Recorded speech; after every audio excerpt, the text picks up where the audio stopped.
Viewers, completing সেন্টেন্সের পঞ্চম পাঠে আপনাদেরকে জানাই স্বাগতম। আমরা পঞ্চম পাঠ নিয়ে আলোচনা করব।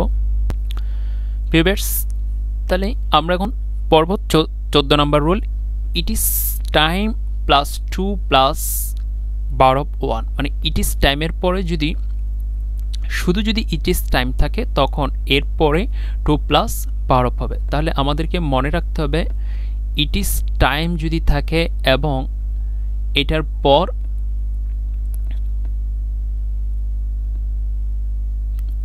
ইট ইজ টাইমের পরপর 2 প্লাস বার অফ হবে, অর্থাৎ যেটাকে আমরা ইনফিনিটিভ বলে থাকি। এরপর it is time to start the work, এর পরবর্তী সেন্টেন্সটা যদি দেখি আমরা, it is time to leave the place. তাহলে আমাদেরকে মনে রাখতে হবে ইট ইজ টাইমের পর 2 প্লাস বার অফ হয়। এরপরে আমরা 15 নম্বর রুল পড়ব। রুল নাম্বার 15, সো মাস অথবা মেনি ডট ডট দ্যাট থাকলে এর পরবর্তী অংশ ফার্স্ট সাবজেক্ট প্লাস ক্যান অথবা ক্যান নট হবে। তাহলে সো মাস দ্যাট থাকলে আমাদেরকে মনে রাখতে হবে এর পরবর্তী অংশে সাবজেক্ট হবে, অর্থাৎ সাবজেক্ট বলতে এই প্রথম সাবজেক্টটা হবে এবং এরপরে ক্যান অথবা ক্যান নট হবে। তাহলে you have so much intelligent that, সে এতই চালাক যে you can get a job, সে একটা তুমি এত চালাক যে তুমি একটি ক্যান পারো গেট এ জব, একটি চাকরি পেতে। তাহলে দেয়ার আর সো মেনি অথবা সো মাস থাকলে এরপরে যদি দ্যাট থাকে,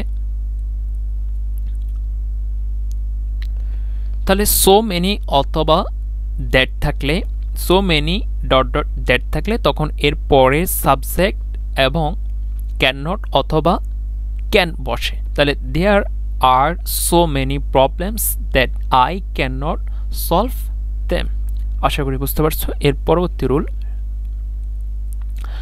আচ্ছা আরেকটা উদাহরণ, সো মেনি দ্যাট, তাহলে so many dot dot that থাকলে তাহলে এর পরবর্তী সাবজেক্ট এবং ক্যান অথবা ক্যান নট বসে। তাহলে you have so much money that you can buy a ticket. এরপর dot dot to plus adjective to থাকলে এর পরের বার অফটা প্রেজেন্ট ফর্ম হবে, অর্থাৎ বার অফ 1 হবে। তাহলে two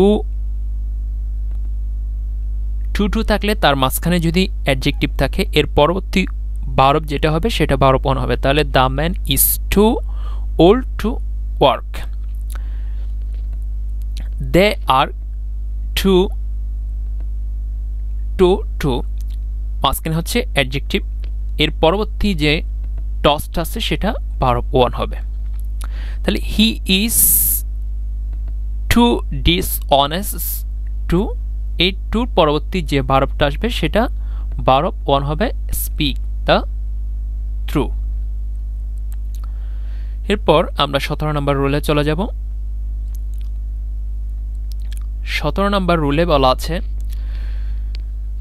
dot dot to plus adjective অথবা অ্যাডভার্ব, এরপর যদি পর থাকে প্লাস পার্সোনাল অবজেক্ট থাকলে প্লাস টু থাকলে এরপরে ভার অফ 1 হবে।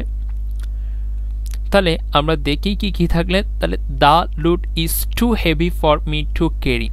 তাহলে এখানে বলা হয়েছে রুলে ডট ডট, অর্থাৎ দ্য লুড ইজ এরপরে যদি টু থাকে এবং এরপরে অ্যাডজেক্টিভ হেভি, এটা হচ্ছে অ্যাডজেক্টিভ অথবা অ্যাডভার্ব থাকলে এরপরে ফর থাকলে ফর, এরপরে যে যদি পার্সোনাল অবজেক্ট থাকে কোনো, তাহলে মি এটা হচ্ছে পার্সোনাল অবজেক্ট, এখানে দ্যাম এটা পার্সোনাল অবজেক্ট, আস এটা পার্সোনাল অবজেক্ট। এরপরে যদি আবার ট্রু থাকে